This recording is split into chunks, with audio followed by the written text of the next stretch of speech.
Oh, not my phone, right?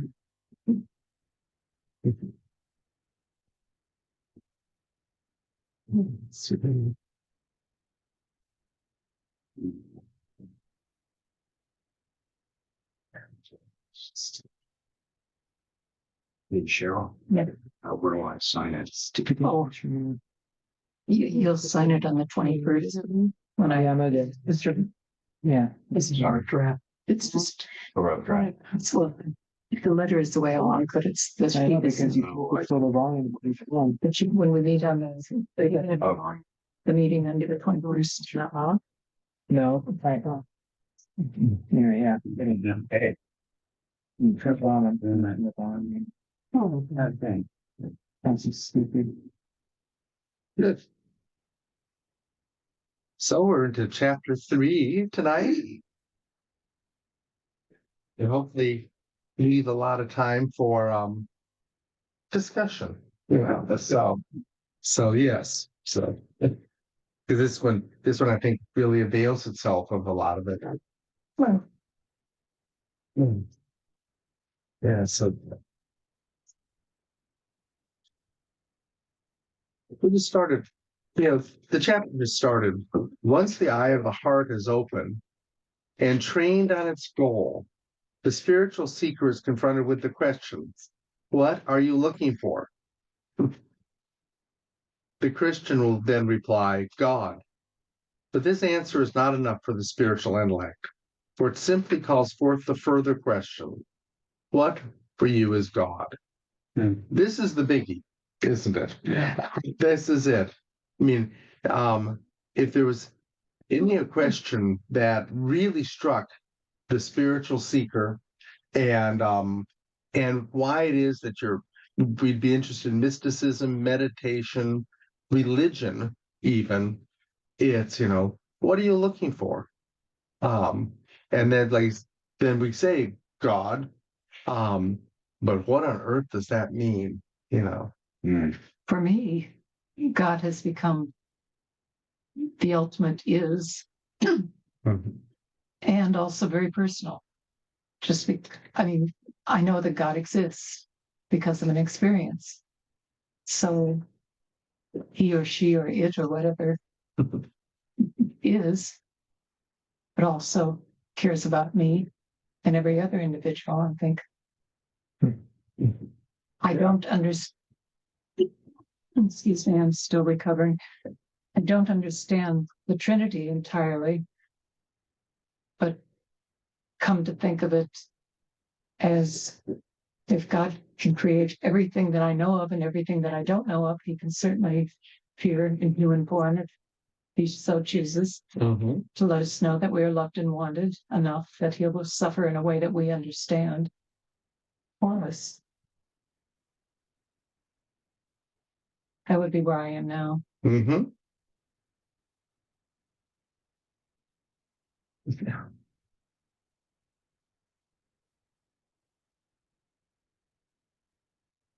And so you kind of go with the part that he'll say, in that sense, that's that idea that there is a personal yet transcendent Transcendent is person. the word, yes. Yes, But also personal. Yeah, and that's where we kind of we're diving in and out of last week, which is that the way that's put into theological language is the eminent God, the one that's present, and the transcendent, and that the two come together in what is a paradoxical sense. I need that personal part mentally. Yes. It's harder for me to relate to transcendent. Yes.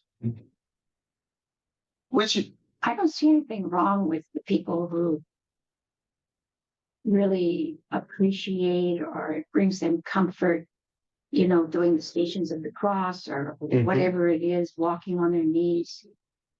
And what's the shrine in Mexico? Oh, yes. If that's meaningful to them, I think it's fine. Mm-hmm. I mean, I like the idea of Yes. mystical theology, and I understand it. And that's fine too, Of I think. yes. Yes. Yes. I mean the don't they all this is I think that's where we start to get at in this chapter, especially is that sense that are that God comes to us in both ways. And so we respond in both ways in rather than different ways, depending on your path has been laid out for you. That God, I think, lays out. I mean, I wouldn't be going on my knees anywhere. I'd be looking for an orthopedic clinic. But maybe that would change at some point in my life. Mhm. I find I get close to God in the liturgy and in the rituals and the stations of the cross and Mhm. this and especially recently, just I don't know, I've kind of dived into it more than I have before. I don't think I need that in order to worship God or to be with God, but I don't think I have, to be really honest, any idea of what that is exactly. And I'm not sure I even know what mysticism is, but I have, but I love the ritual. It just feels like I'm in a relationship with him and we're talking and we love kind of. Yes. There's a tinge almost, maybe, and I'm maybe reading into this, so easy to correct it. There's a tinge almost as you say that of apology or defensiveness. It's wait a minute, like I should be more something, or people should be more, whatever, rather than you're really getting something out of liturgy or being on your knees or whatever.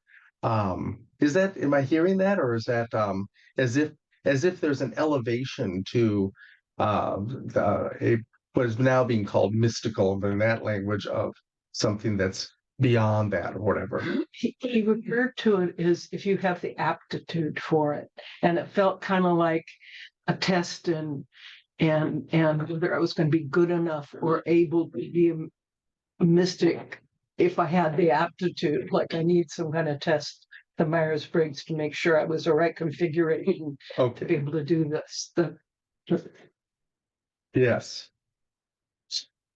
So there was a little bit of a sense of, Yeah. wait a minute. Well, it feels like he made a point of saying we have to get rid of all of that at the end of the chapter. Like you have to like this is very nice, but the game is to get rid of all of that in order, unless I totally misread the book, and then I'll have to read it. It's that could be a possibility. Yeah. Yeah. Well, if it brings you closer to God, I think it's good. I still think there are different paths for different people. And it may not be this one for everyone. Yeah. See, I think this is At least it's again right. stages. This is where the title is so important of the book. I think we're trying to all of a sudden find out which one's better or right, rather than the title is paradox. By saying that, you go, if you actually try and decide between them, then you're in trouble. I'm bringing up the Myers-Briggs is probably a good example. Which is better, to be introverted or extroverted? Yeah. Well, in American culture, to be extroverted. Yeah. Oh, yeah. That's American culture. But is it better to be introverted? In Indian culture of India, East Indian culture, it's better to be introverted. A lot of Europe is actually more introverted than America. So which is better? And that's a question that is not really the right question. And then they say when you bring up the Myers-Briggs as it is, because the concept of we hit on with that the Myers-Briggs is actually merely a test of Jungian personality types. And they tried to figure out a test that would determine your Jungian personality types. And as we talk about the role of paradox, we talk about the role of how something came together in the symbol of a cross, where even Jesus is crucified between two thieves, the opposites, the good thief, the bad thief, and there's Jesus between them. And that was not lost on the church fathers, who saw that as the cross, and Jesus is the one who can bring together the opposites that in life. And so in an inner way, that was seen as, how do you bring together those parts of yourselves that really are not very attractive, the darkness. And as we looked at that, that was part of the purgative way. And that wonderful side of yourself that you think, I just want everybody to see. So, and then because trying to be a modern, Jung just, nobody wanted to hear him talk theological language. So he made up other words. And so he called it the persona and shadow, basically. So what I'll show everybody is like, ooh, aren't I a good one on the cross? I get to go to paradise. Ooh, what a bad one on the other side. And unfortunately, they're both us. And so it's, how do we integrate this paradox? Was the cross? Well, that was the personality types are even drawn in a cross. Is it, the opposites supposedly? It's better to be introverted or extroverted? Neither. Is it better to be a thinking type or a feeling type? No. Those are just two parts of things. Is it better to be a sensate or an intuitive? And so what we go is, what's a whole person? Well, what's an intuitive person? We call them kind of like the one who puts the dominant of the sixth sense. What's a sensate? The other five senses, the more physical. What's a whole person? Six senses then. So you're trying to determine which part of you have to do an exorcism on, and good luck. And so, or more as the 103rd Psalm tells us, and as Jesus puts it, it's not how you do an exorcism on yourself. It's how do you integrate yourself? How do you bring all parts to God? Bless the Lord, O my soul, and all that is within me, bless his holy name. Rather than bless the Lord, O my soul, those good parts, and the rest that's in me, can I get rid of them? And that's when we've said in life, good luck. So if we're talking about mysticism, what we're really talking about is, how do you become whole? Mysticism is about completion and wholeness, which is Jesus's word for perfection. Like so many words we get wrong. At least perfect is a little bit closer. Like the word, the King James we still use, and the King James, even in the our prayer, one of our collects over Easter Saturday, using a King James, and it goes essentially like the word prevent is used in it, which is in the Old English meant essentially to come to. Venio in the Latin is to become into. We use the word to talk about keeping out of. We've totally changed the word from the Old English. And so in the prayer, it's like, prevent me, O Lord, to your presence, basically. It's like, oh, why would I be praying not to come into God's? I guess, and people then make up their theologies from it because they use modern English and go, well, maybe God says he'll eradicate me if I come into. No, it's come into my presence. Yeah, prevent. We got to get rid of the word. Perfect now means, did you make a mistake? Did you get a 99 on the test? Oh, I'm sorry, you're not perfect. You need a 4.0, you're perfect. A 3.99 is not perfect. You just aren't quite good enough. That's not what the word perfect means. Perfect means completed. Completed. And so it's the word for shalom, to be completed and at harmony. Perfect. I mean, we still use perfect in the old way in languages. There are three tenses, at least, in the sense. There's the present tense, and then there's the imperfect tense, and there's the perfect tense. And the imperfect tense Present tense is just is, you know, I am sitting. That's the perfect tense. I sit is the perfect tense, excuse me. I sit, perfect tense.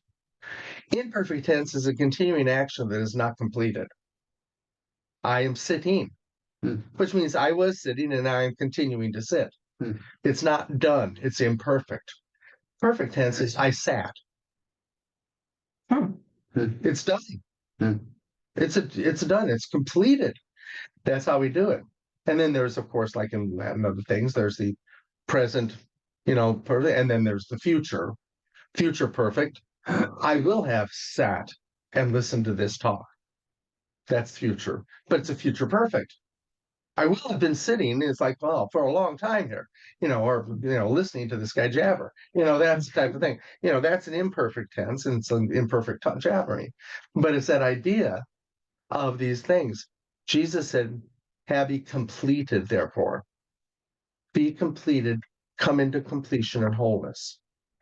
And so as we're describing this road of mysticism, the sense is, how does one become complete? And in the language of personality styles, that in Jung's language, then we go, by the end of my existence, maybe not by the end of my physical journey on earth, but hopefully by the end of my existence, I will be both an introvert and an extrovert. Mm-hmm. I will have thinking and feeling. I will have intuition and sensation. I will be a person of the full cross, not one side. And so, that sense. And then it goes back, now we can wheel this back theologically to the beginning of our mysticism discussion, even too. And I will have integrated the fullness of the image of God, which is masculine and feminine. And that's that sense. I will understand as a male the feminine and have it in my repertoire. And as a female, you'll have the masculine in your repertoire. That's the great mistake today, which is people are trying to do one side or the other. I'll speak Jung now at the moment, because he uses this thing called from alchemy, which is this great process, a mystical process, basically, of how to become whole, which was these plates called the Rosarium plates. And there's 10 of these little pictures where the alchemist describes how you become whole. And you start off with just being your crude little self, which is lead, and then you'll become gold, which is spiritually, integrated. And those alchemists, frankly, never believed that they were actually making metals. They weren't materialists. This was all metaphor. So, but in the middle of that type of thing, when you're, working on this completion and this goal, it's that coming together that if people do it, these people would say, if you try and do it prematurely, become whole prematurely. This is the danger, I'm going to say before I say any more, remember, of trying to prematurely get across the mystical path too quickly. It's damaging. Remember, we talked about that a lot, the dangers of trying to push through the mystical path. Well, what's one of the premature ones that we see? It was seen by this as, if you tried to make a combination of wholeness arbitrarily and too quickly, you made a hermaphrodite. And so one of the pictures is of a person who's half male and half female. And it's like, and hermaphrodites were always known as infertile. Hermaphrodites can't reproduce. That's not a very useful thing. So a premature attempt to find completion would make a hermaphrodite. We see that psychic and spiritual reality today in people who are trying to say, which one am I? So the whole transgender movement is actually, truly is, and essentially an evil, according to these things, even according to gold alchemy, because it's people that are actually prematurely trying to create an integration even. that sense. And so they're doing it on a materialistic level rather than at a spiritual level of the completion of the human being. So in the end, each human being will be both. But you'll still be, as a male, you will have full access to all that's feminine. As a female, you have full access to all that's masculine. That's what the kingdom is like, which is why Jesus says, when you're in the kingdom, there's no marriage or giving a marriage. You don't understand it. You're like the angels, which are now, as a human, you're beyond that having the division. You've become whole. But people are trying to do it prematurely and in a non-spiritual way, and we see the result. It's damaging. That's why I call it a psychological pathology rather than a health. Because it's been understood as a premature move. And so now we go, so mysticism, as we're describing it, is how we bring both paths together. The path of kneeling and as you go around doing stations to the cross, and the path of the transcendent. The immanent and the transcendent will be together. Steve, you wanted to say something there? Yeah, well, there's a lot there. I think we can practice that balance now. I think we can practice it when we nurture. When I think of the feminine quality, I think of somebody nurturing somebody in some way or another, whether you're a parent or whether you're single, doesn't matter. If you're attending to people's concerns and reaching out to them and nurturing them, you're practicing that other side of yourself. And then maybe there's where if you've been that way, then and maybe you have to do something more assertive to balance that out. Or protected. Or yeah, but I'm saying is I don't think it's something in the the here and in the future. I think it's something we can do in the here and now. Well, that is what you do in the here and now. Right. Yeah, I mean, if there's no future, I mean, we're here doing all of this. Trying to practice the transcendent and the immanent is the spiritual life. Mm-hmm. There's not like, well, someday I'll get to it, like a stage. That's one of the things we kind of get at, which is even as we looked at these things of stages, we didn't put them in as A, B, C, right? Type of thing. Yeah, I said that's why I've often described the spiritual life like a Celtic knot. So it's all over the place. It does have a beginning, it does have an end, but in the middle, you don't know where that thing's going. It's like, good. Yeah, but as I read the book, I'm always getting the impression this is for the the future, not for the here and now. And that I don't know how to address that necessarily. Be interested where you get if you get an example of that, where you get that, so we can look at it. Yeah. So how do you know if you're going too fast into the whole, Well, that's actually why we're saying, yeah. what's that? What? Burn, yeah. That's that would, You're going too fast. This is where it was always said you never do this alone. Nobody's ever, until the 20th century, basically, maybe the 19th century, somebody always had a spiritual guide.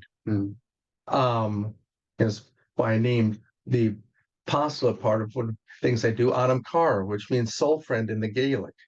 So there's always been a soul friend or a spiritual, director, but as a spiritual guide. That guy kind of avoided recently because of, in the last 50 years, spirit guides became, if you got a wolf and a hawk that came to you and became your spirit guide, So the New Age picked up spirit guides that we kind of go, and that's not what we mean. It meant a mature person that you could go to that's been at least, further down the road than you have and can give you some pointers and ideas and tell you why, or even ask the common good question that we started the chapter with. What are you looking for?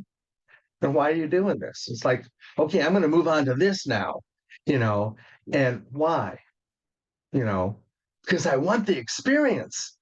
the spiritual guide would go, you're in trouble. Mm.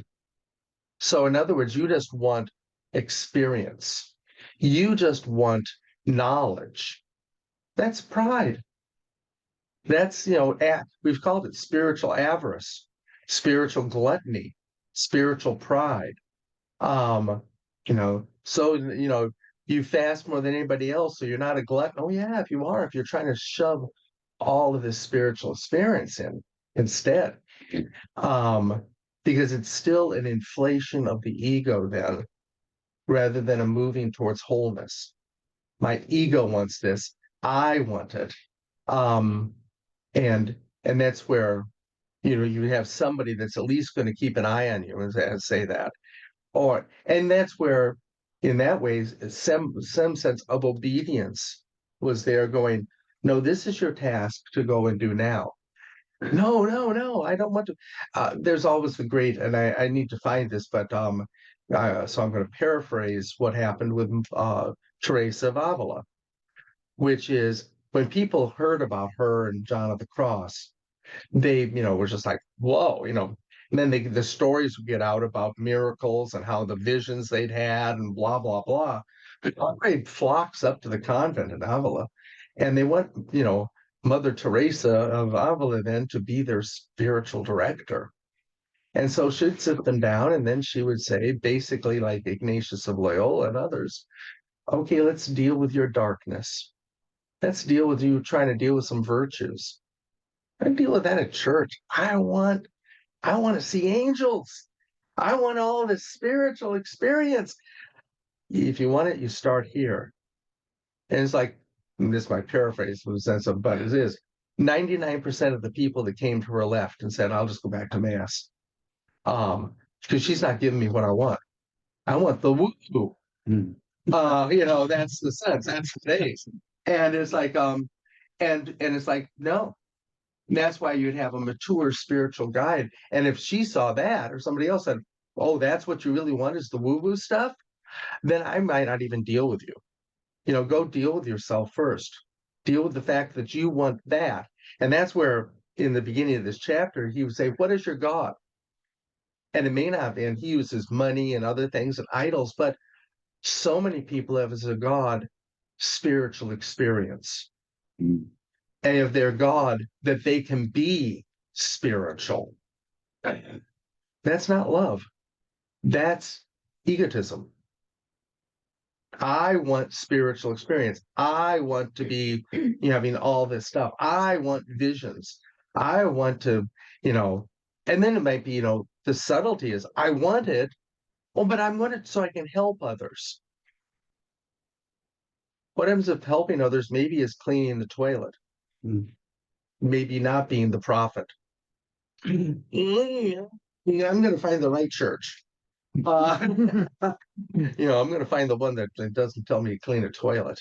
That was one of the great scenes in the movie Gandhi, when he told his wife that she had to clean the toilets now. She goes, I don't. He goes, we all do them. It's like, but it's like, that's the job, cleaning the toilet, the latrine. That's it. So what if God says that to you? You'd be happy with it if God and God was your goal. But if your God is spiritual experience, then you won't be happy and you'll go find something else. That's why we often say in the modern world, some of the best people and some of the worst are Christian charismatics. Why? Some of the best because they really are open to the God's spirit and they're going to move in it. Mm-hmm. Some of the worst because they're doing Christian witchcraft. Mm-hmm. Because what they're doing is they want the magic. And so that's why so many charismatics are nomads. They move from one church to the next because when the experience leaves, they say, when the experience leaves, and the experience is that all of a sudden it's like, I'm not being blessed there anymore. That place isn't blessed. This is the new blessed place. Mm-hmm. And so the nomads pick up their tents and they move to it following the God of experience, where we have already learned, according to the mystic path and the spiritual path, mystic again being coming into wholeness. The path is there's a time you go into the desert. There's the dryness. That's even why the silent desert is the title of this chapter. And so you need somebody to help, or you have, if you're on your own, you make sure you have that question before you always, what is my goal? You were going to say something. Where do you find a spiritual guide? How do you find? Yellow Pages. No.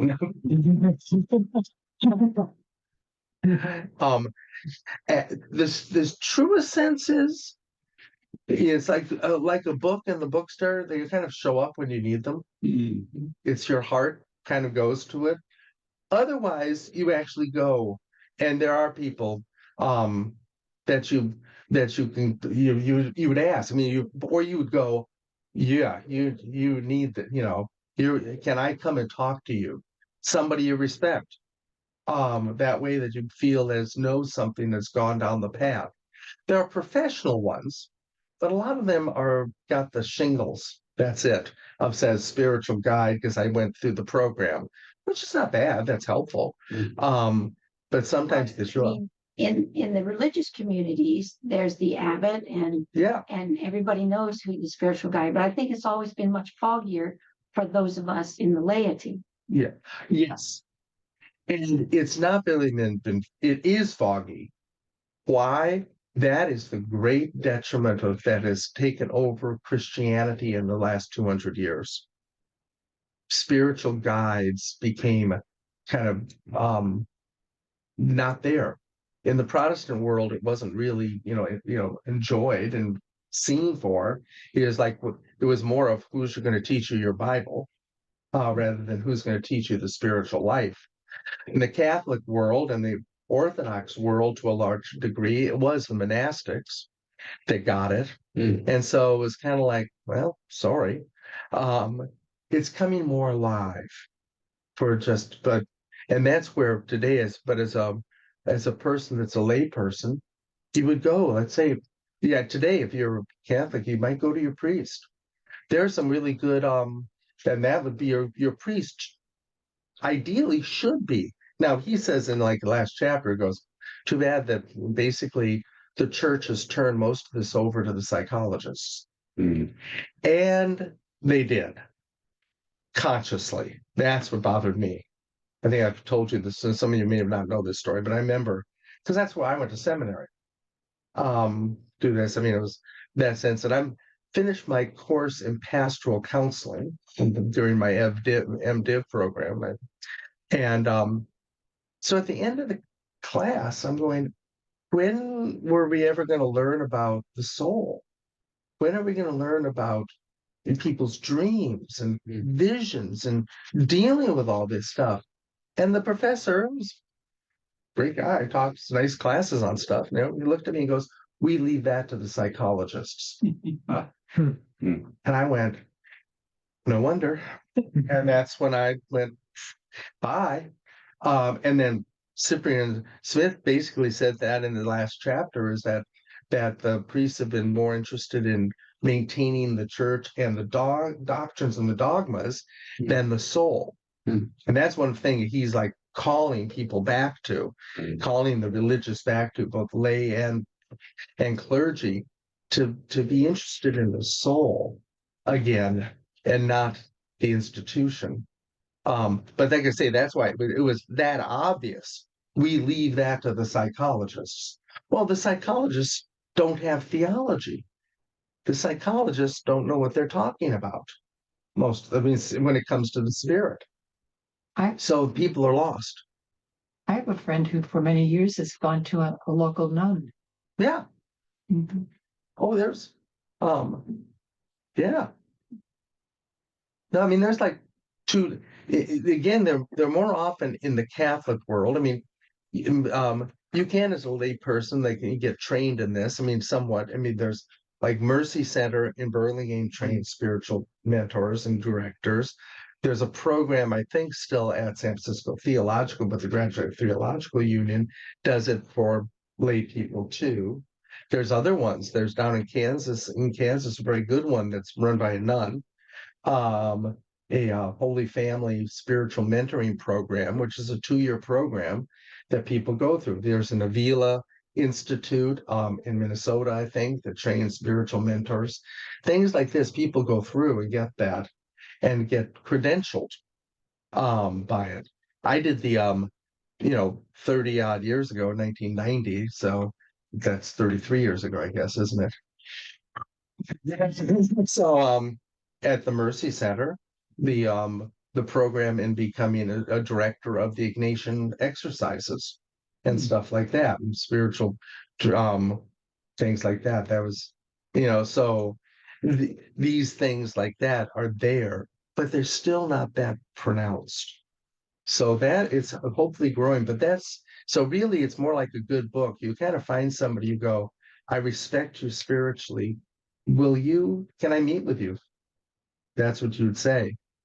And the old style, one of the great answers from the Orthodox Church is, what makes a spiritual director? Is it, their training or what all they goes, people come to you and ask you for spiritual direction. People have seen your life and your wisdom, and they ask you if you'll talk to them. And that's where it becomes a spiritual friend in a way. That's Dhanam Kara, soul friend, which is, let me tell you what I've been experiencing. And if they're experienced, can go, yeah, or be careful here, or stick with that, that sense. Steve, were you trying to get in there? Yeah, well, yeah, I guess. I'm on page 30. Good. That'll help. And it's the second to the last chapter.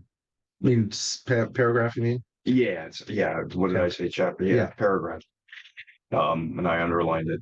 And it says, to accept and worship God in his transcendence is not as common a thing as we might think. It requires great courage because it means a leap into the void. It means abandoning things which are familiar, safe, and secure.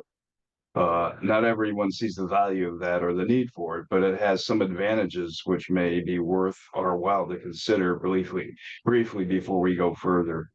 The first is the lure of mystery. Yes. And then it goes on. And so it seems like that might be one of the starting points for us for some of this. And I was just kind of, can you comment on that, or well, yes, what he's trying to get at? Yeah, because and that's a good point. I mean, just to bring up as a quick summary statement too, is like, why would we leap into the void? The lure of mystery is number one. Number two is the attraction of the transcendent God is the lure of adventure, it says. Right. And the third was the transcendent God is the lure of truth. Mm-hmm. And so you've got these three lures that all of a sudden, if you're going in that sense of desire, and I'm going to work it backwards. I want truth. And there's something exciting about the truth and exciting about this life, but it's a mystery. Right. That's the sense. And so there's the jumping into the transcendent. With trust. Yes, you have to trust. It's truly the leap of faith. You are stepping into the darkness. And it's like, and you can imagine it that way, because it is like saying, I'm going to close my eyes. I'm just saying the type of thing. Focus into the mystery of the unknown. At this point, with no images, and knowing something's there, and go for it, and focus on it. It's like walking into a dark cave. You don't know if there's a bear there or if you're going to walk into a pit.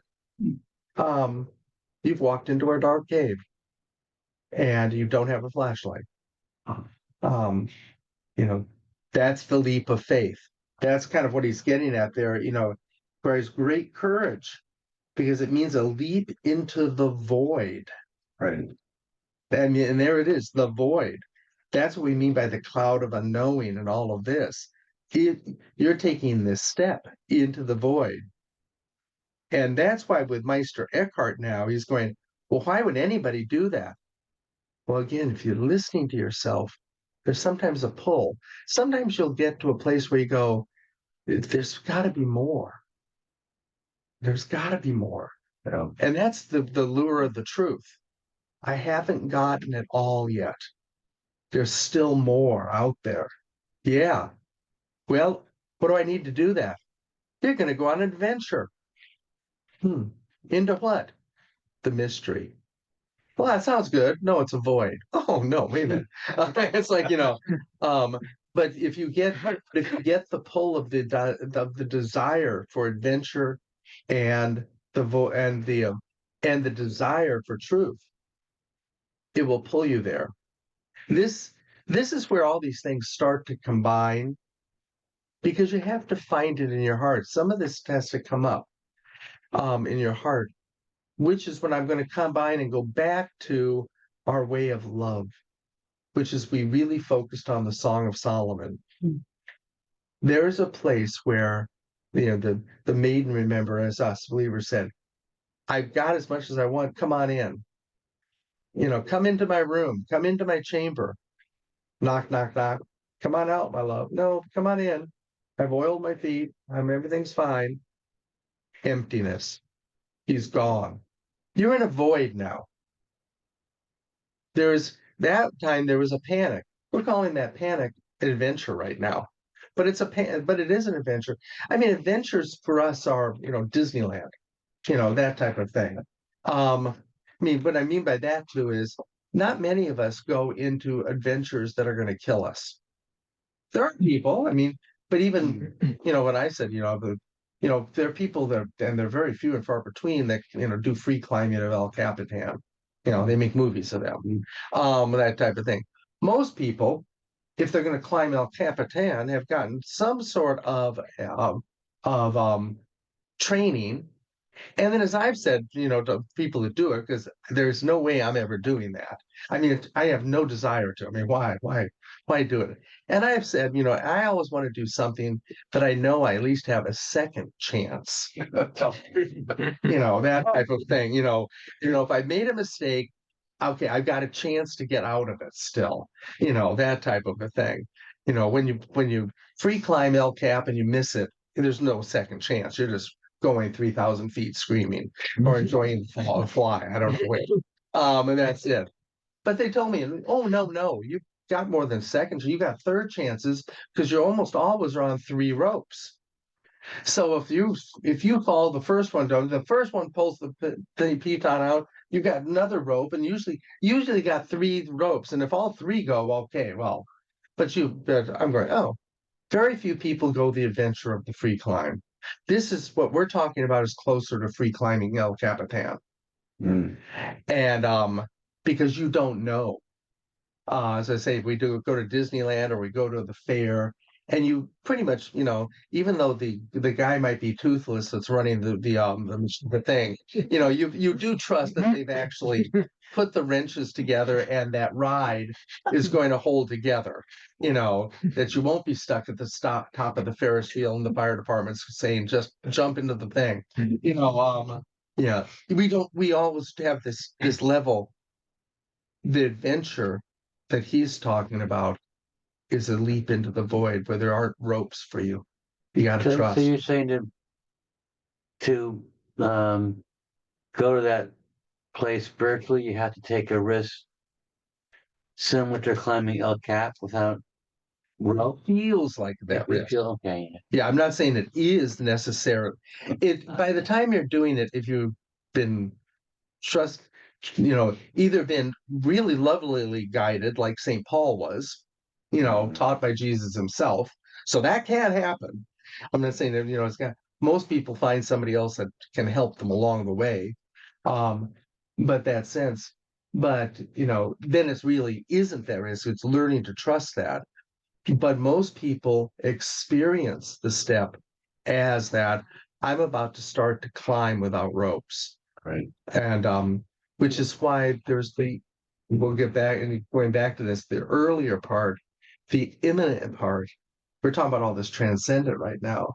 The earlier part prepares you to trust God enough to do it. If you just jump into this, I say, okay, Red Meister Eckhart, jump into the void right now. You might, and that'd be really foolish. Mm, because you don't know what's there and you're not prepared. mm, Again, I'm going to go back to our earlier talks. What do these earlier things do? They prepare your ego with the virtues and with already revealed truths to tell you about what are the guardrails of this world so that you're ready to go into it safely. People that just jump into the void without having some sort of prior training in virtue and all of this can be in danger. But still, even now you've done all that training, you go, that's the sense. It's like people who, you hear all these saints, and in this sense, their near-death experiences or out of things, and they go, I'm not really sure God will accept me and that I'm saved. Mm. And even the greatest, it's like Padre Pio kind of sat there for a while, kind of wondering that. I mean, that's where, but that sense of the void is there's always the sense of trust that has to come up. And it's like we look at these folks and go, how could you even question that? Because it's a step into the void each time. Mm. So I'm not going to say it actually is climbing El Cap unless somebody just bought this book off the shelf and said, I'm going to do it. Then it is, mm. but for the person who's walking the path, and holding to the path, Well, then it just feels that way. if you believe it, if you know it's God's will,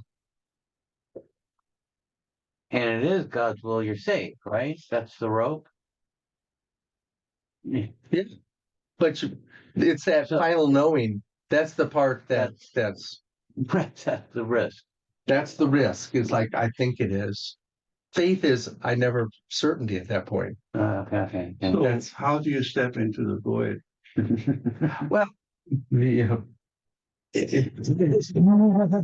No, I mean, that's, we we were sitting here and No.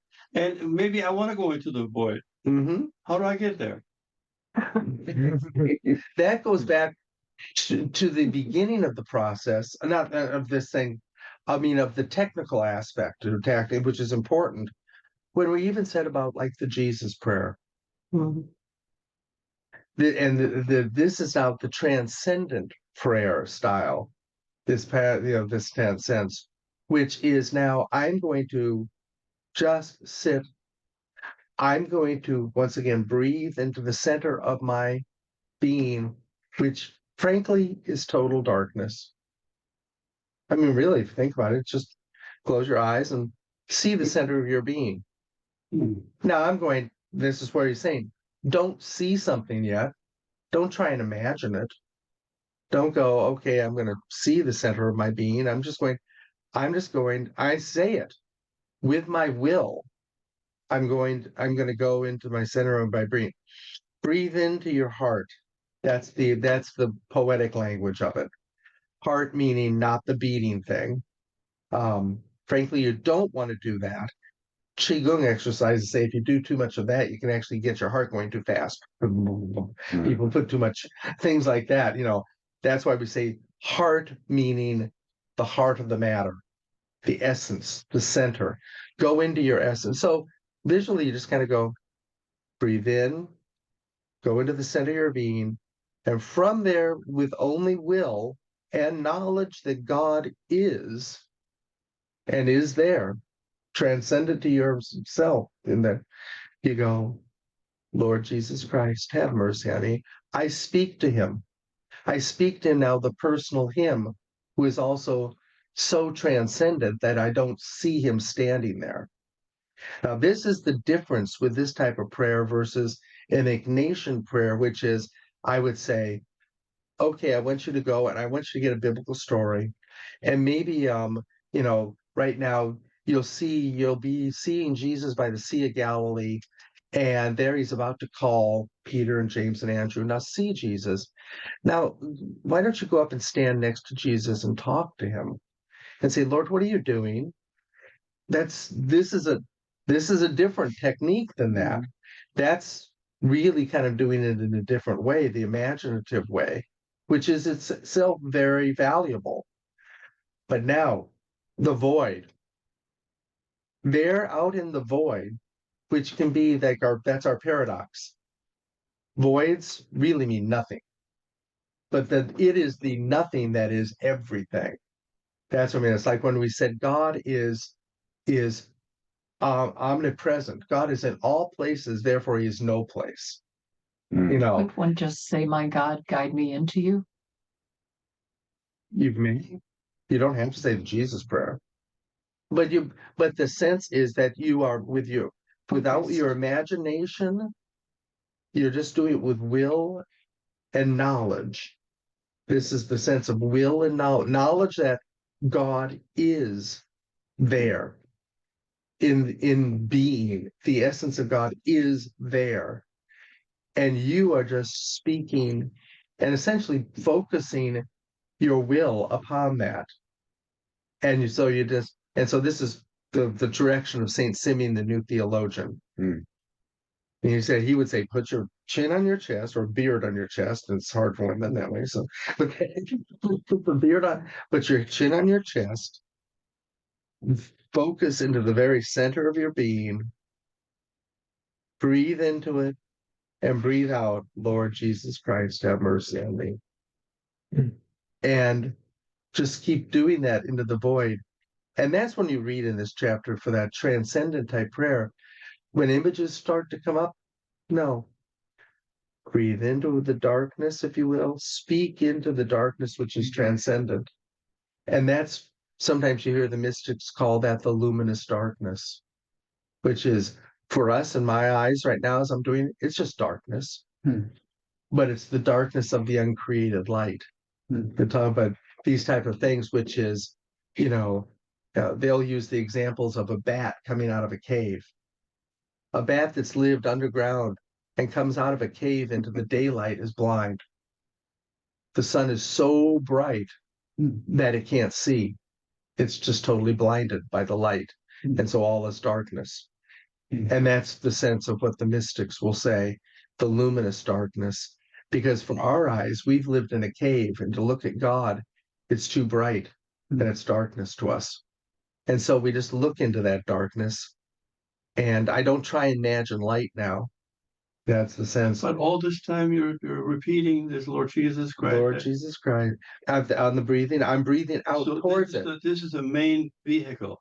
So Yes. you breathe. I still don't understand the breathing part. You inhale the breath. Yeah, you just breathe in. Yeah. But it's actually the focus. Yeah. It's more about the not the breath, but the focus.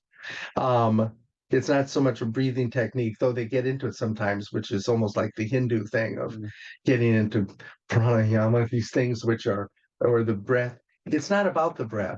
It's just saying it's a focus agency, which is, I'm going to focus now myself back into the center, not in my ego, not into my thoughts, into my center, and from the very center of my being, speak to God. And so you could say, and what a great one, because that is mercy.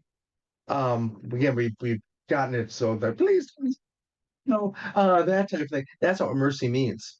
Mercy is blessing. Bless me. You could just say, Lord Jesus Christ, bless me. I like mercy only for this reason. Bless me gets back to that ego thing. When I think bless right now, I'm going, come on, bless me. I want some blessing. Something, that type of thing, rather than that's what it is. I mean, the word mercy meant that, to be blessed. The story is, and it's in the liturgy, why we always sing what's called the Kyrie followed by the Gloria, which is the Kyrie is Lord have mercy upon me. So you're saying when the angel do, Lord have mercy upon me. Well, what is that? That was taken from when, especially in the Middle East and those countries, the kings would go out to fight from city battles. This city fighting that city. That's where they go out and they'd fight the battle and they'd win, and they'd come back and they'd send back somebody, a spokesman, as a runner, say, king's returning from battle victorious. The people would line the streets, and as the king and the troops came in, and all the people on the streets would go, Lord have mercy, Lord have mercy. I mean, throw me some. and it'd be like our parades when the Warriors win or something. They're throwing their jerseys out. We still do it. Sports people do it now. The king would throw out money and other things that they'd taken from the captured city. People go, Lord have mercy on me, Lord have mercy on me. And when they get it, they go, thank you. And so we do that in the liturgy. We go, Lord have mercy on me, glory be to God on high, and on earth peace, goodwill towards men. Thank you for giving me grace. Lord, give me grace. Thank you for giving me grace. So that's what we're speaking out. And that's what that meant. It came from, the Greek makes it a little better. Kyrie eleison. Eleison.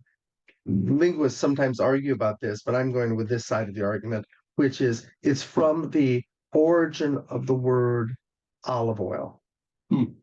Eleison, to be anointed and stuff. And so it's like, Lord, anoint me. Lord, anoint me. So if you speak the Greek, maybe it's better, Kyrie eleison, Kyrie eleison, which would be how the Greek Orthodox were doing it, Lord, Kyrie eleison, and so that prayer, but that's the transcendent prayer that we're talking about. And so that's the technical level. What we say is you start to do that, all of a sudden the void can start to open for you. Because it just starts off as I'm looking inside behind my belly button. It's like, when people try and pray in their heads, it's like all I see is darkness between my eyes. But if you really kind of go, okay, even then it's like, no, don't go there, go into the center. Now go down here. Go into your center. No, don't go behind your belly button after a while because you're imagining something. Go into your darkness of your center. And if you do that for a few minutes, you'll start to lose yourself there. And then you're speaking from there. And the process takes you to a place where, wait a minute, I'm starting to experience things, not vision stuff, but it might be that even fear of the void. I'm not sure. Am I ready to do, that sense? Which is things you share with your spiritual director. What's it like? I'm telling you to go and do, take a rosary, and I want you to go 5 rounds on it, which is, about 55, things and stuff like that. And do, for a couple hundred of those, what's it like for you? Either I got resistant, things like that come up and stuff. But the void is what we're talking about, comes that way. Patty, you wanted to say something? When I meditate, I just picture myself in a quiet room, like with a little candlelight, a small amount of light. And then I just say, God, would you come and be with me? Something like that. Yes. And then I like to just wait and I just say, what messages do you have for me today? Right. Now, that's what I'm comfortable with, I guess I should say. Yeah. And I don't say any prayer particular. That's good. But and that's where tonight, as we're talking about the paradox here, and it's good that you brought it up from this point, because the part of the chapter we are actually talking around and we're getting into is projection. Right. Remember that came up in here. Right. Right. Projections are good at first. Yeah. Mm-hmm. And what is a projection? Usually my imagination. And so we use them. And so that's why we go back to what we talked about as the cross as a metaphor. Not talking about the cross of Golgotha, but the cross as a metaphor of combinations of all things. So we need both forms of prayer and meditation. We do them both. It's not just one or the other. People are always arguing which is best. It's like the false argument of the middle 20th century. Is it action or contemplation? We should be active. We should be out socially changing the world. No, you need to pray and do it. No, you're wrong. And people argue. It's like the answer is yes. And if you're really praying and deep into the soul, you're going to do things for the world. Saint Seraphim, great one in the forests, the Russian desert they call it, but it's forest and stuff. He'd be out there. He was away from the monastery. He was by himself doing the Jesus prayer, doing things like that. Great experiences. But then he'd see rain coming and he'd go out and go to the fields and it helped people harvest their wheat to get it in before the rain got ruined. He'd be there for people. He was like, his prayer life drove him to social action, if you will. It's going to do that. And so that's where that's why this mystical path is what we're calling the way of paradox.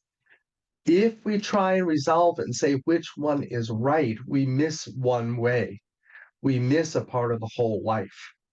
And so I'm going to go, there's times when, well, like personally, I will do what I'm telling you with the Jesus prayer, but then I'll go into morning prayer. You know, I have our Celtic one. I rise this day in the name of the Trinity. Sure, of God. After doing this other thing, I'll do the rosary.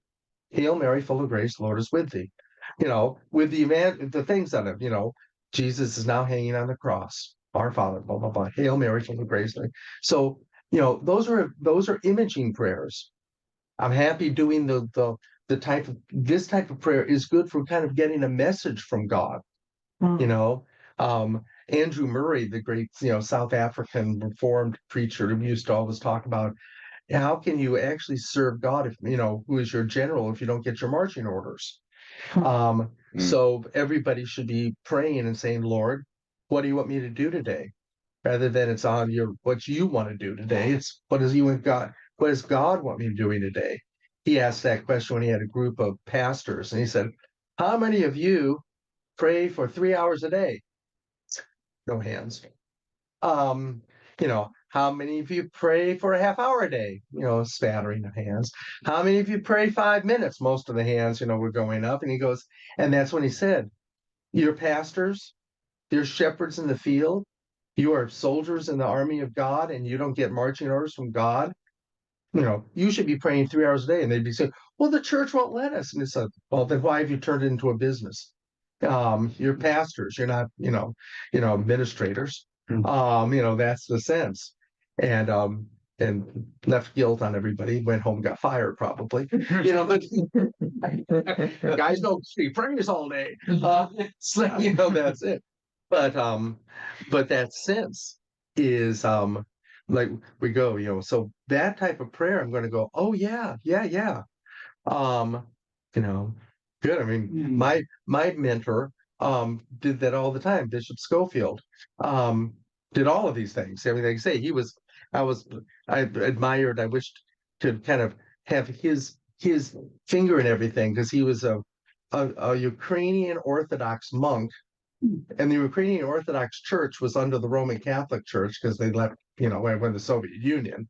So he was a Roman Catholic Orthodox monk who was an Episcopal bishop. I'm going, baby, this is right. There's the way to go. Stop all these arguments, be it all. It's like, so when he was on the monastery up in Ukiah, Mount Tabor up there, he was a monk of them. That was where he was Father John. And so he would be doing the Jesus prayer and doing this other transcendent. But he would do exactly what you do with journaling, talking to God and getting his marching orders, really, with a journal. To the point when he died, thankfully, his confessor went in, got into the house and got all of his journals before anybody else can get them. So that, because these are private. So but he had numbers of these journals of his conversations with Jesus. And I was like, I kind of was like, can I peek a little bit? Right? No, it's not. This is just him and Jesus. But that's what he would every morning as well do. Sit there with that journal and that the Lord would speak to him. And then he would go do things and stuff. So there's, and then that's what we said, both ends of the nomadic charismatics here. He was one of the ones that was leader of the charismatic Episcopalians, Episcopal and stuff. And so everything, but so we do it all in a way it's like I say, by the end of life, you're going to have combined these. And it's when is what needed. You need set prayers and liturgies as a community. Mhm. You know, to be Quakers and just sit around and be quiet together. You know, they've kind of found a way of being community, but it's obviously not that attractive that everybody's going for it. It loses all the symbols of life. We need symbols and the projection of symbols, and that's our images. And then in the literal way, you know, we need them physically. We need to go on our knees physically. Why? Because we're bodies. We're bodies and souls. We're not a soul that just has a body. We are both. That's the Christian belief. So your body gets involved in it, your soul gets involved in it. Father Greg, help me to understand projections. How does that work? And with the mount, I don't know how much. No, that's okay. I'm just checking it. Because that you said at first it's good to have them, but eventually he's saying that we need to do without them. I Yeah. think. A projection. We only learn through projection.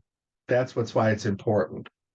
Which is that sense. So that's how it works. There's something I already know that I actually encounter in the outer world, then get to know it. Is that like saying, well, this is how I see God, and that's the only way I can see God, and that's how I start to see. And I may be very mistaken about that. Yep. Okay. Yes. So going into the void without the projection, or with some projection, but eventually eliminating the projections a little bit, maybe at a time, we're going to get a better sense of who God is. Well, that's why I say we kind of practice. In a sense, we might think of practicing this all at the same time as the way of paradox. Meister Eckhart's going to say, that's why he's going to kind of put it this way, which is go for the mountaintop, which is spending a lot of your time trying to get into the void. But frankly, you're going to be dealing with yourself along the way. Right. You know, that's the sense. Darn. And you're going to be dealing with your projections. And he uses, even in the book, one of the best things is what the projection that that we all can know, which is fall in love. Almost everybody falls in love with their own image. They don't really fall in love with another person. They may learn to love the other person, but you don't fall in love with another person, because there is no such thing in reality as love at first sight. But you know, they go, oh, it's magic, it's love at first sight. Well, love at first sight is a projection. Oh. You love what you've already known. You love what is basically your ideal. And you're trying to find somebody that fits close to it. So now you find somebody, you know, it's like a science fiction movie. You know, if you've had the perfect woman in mind, well, and then this real woman comes along, but but she would not have a face yet. You know, she'd have kind of the form of this woman that you had in mind. Now you project the face and everything else onto her. What do we usually project onto them? We project the ideals, the attitudes, the attributes, and all of this that we think the person will have. Mm-hmm. And then, you know, and that's projection.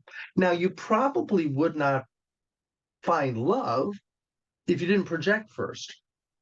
You know, we don't fall in love with things that we basically don't already have a kind of an idealization for. You don't fall in love with the thing that you think you hate. Are you saying that's what we might do inadvertently with God? That we do that with God. Yeah, we have our idea of God in that sense, and we project it out and create, and in a sense, at first create it.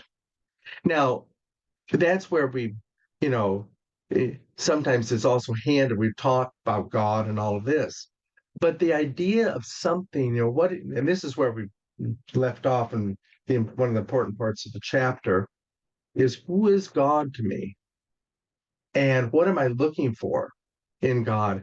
I'll probably search out that God, you know, and so we can look and say this. I mean, why is Jesus so miserable looking in the Middle Ages? Because they needed a God they could identify with that was going through the plague and misery. Hmm.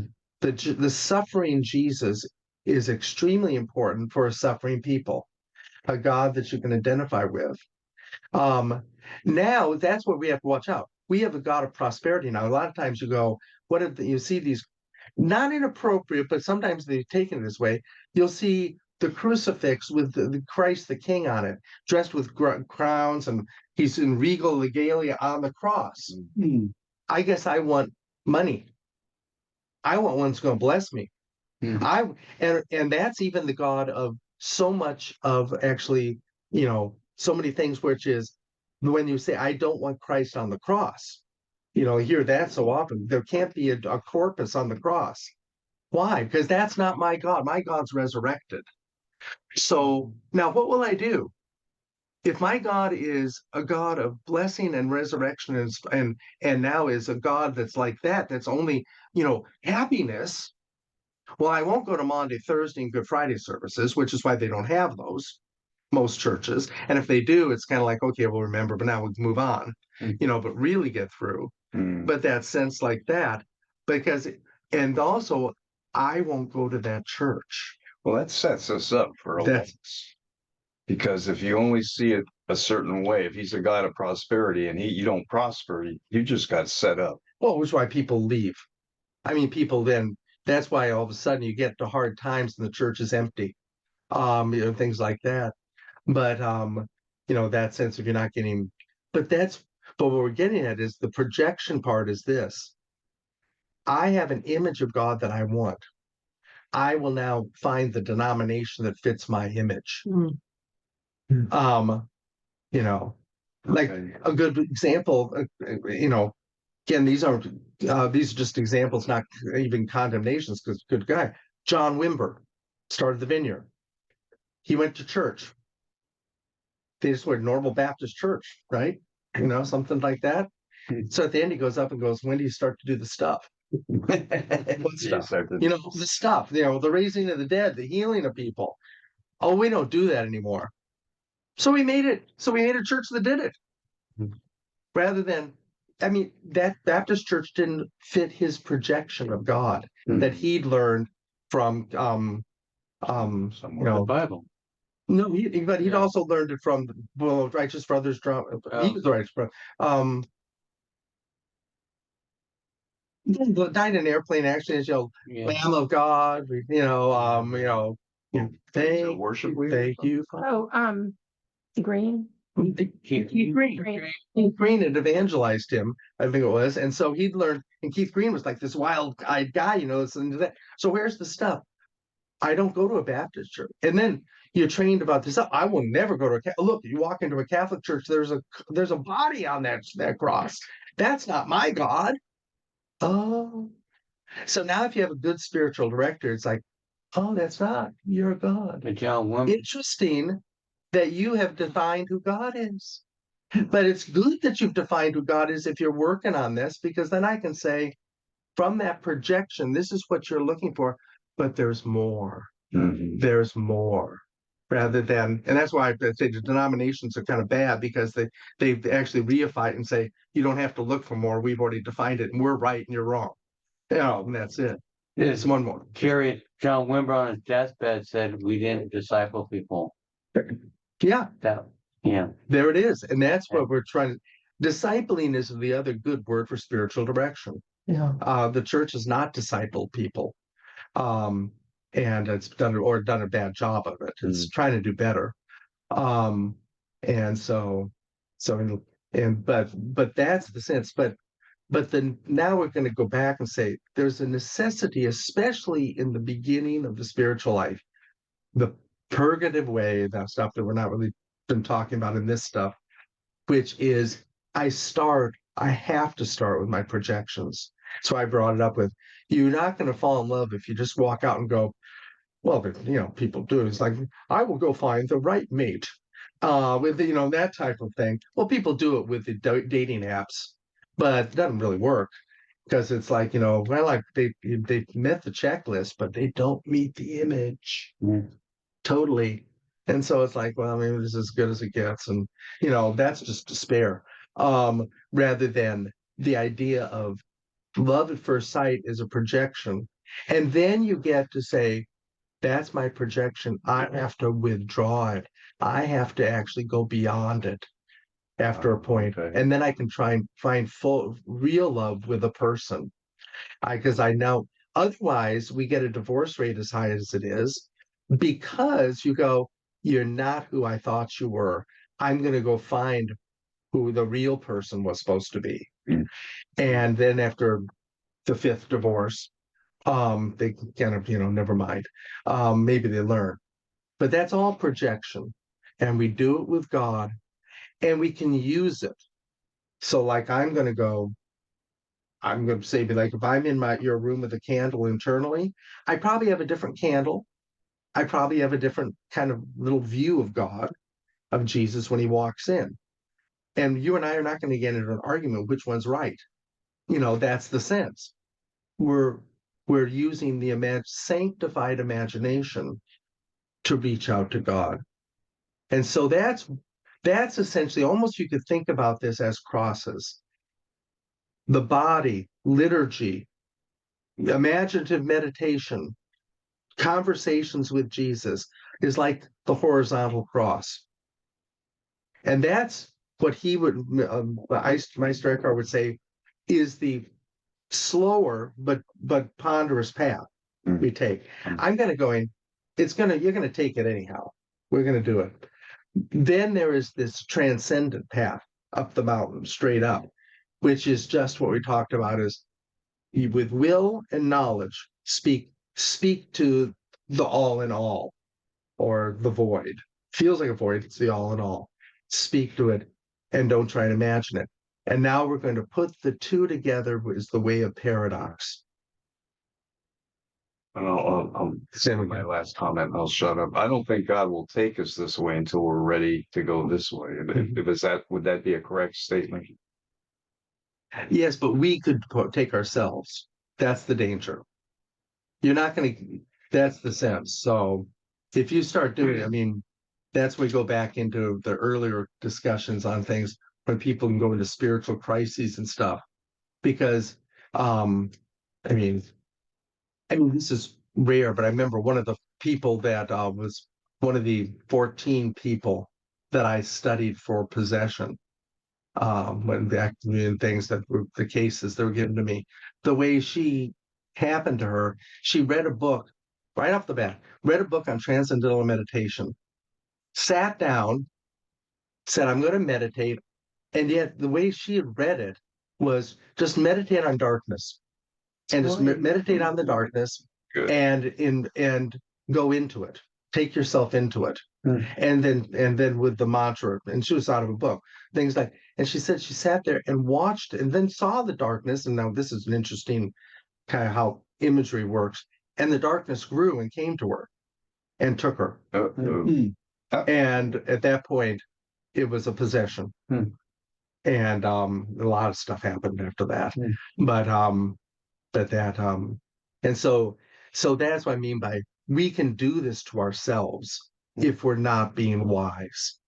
So God's not going to help us across that way, but we can go.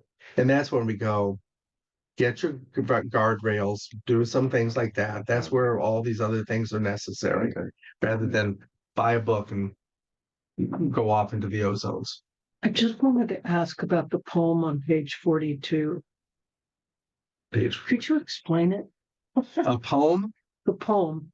40. Then my delivered soul herself shall learn a darker knowledge and in hatred turn from every thought of God mankind has had. Thought is a garment and the soul's a bride that cannot in that trash utensil hide. Hatred of God may bring the soul to God. It's the last line that got you? Yeah. A couple of them, yeah, but yeah. Yeats is great, isn't he? As he says this is an iconoclastic wrath in search of a transcendent. Then my delivered soul herself shall learn a darker knowledge and in hatred turn. That sense of we're starting to give up the projection. Okay. So now it's a darker knowledge. I don't have a clear knowledge here. From every thought of God mankind has had, thought is a garment, and the soul's a bride that cannot in that trash and tinsel hide. The soul can't hide in, basically, is calling it the rubbish of my thoughts about God. Yeah. My images of God are just, he's putting it, trash and tinsel. So I've clothed myself in my own opinion. Yeah. Or more often, that's this is why I said I've clothed myself in somebody else's opinion. The books I've read, the preachers I've heard, the doctrine I have imbibed from whatever group I'm going to be saying is the only right one, that type of thing. Those are the garments of trash and tinsel. Mm. So hatred of God may bring the soul to God. Hatred of that image. Hate your projection. That's the sense. Oh, wow. And then what am I left with? The void. If I have no more projections I can actually hold on to, I'm left with only the true God. But now I don't have anything to hold on to. So that's what Thank that's you. getting at. We'll continue with this and chapter 4 next week. Yeah, that's good. Thank you. Thank you. Hmm.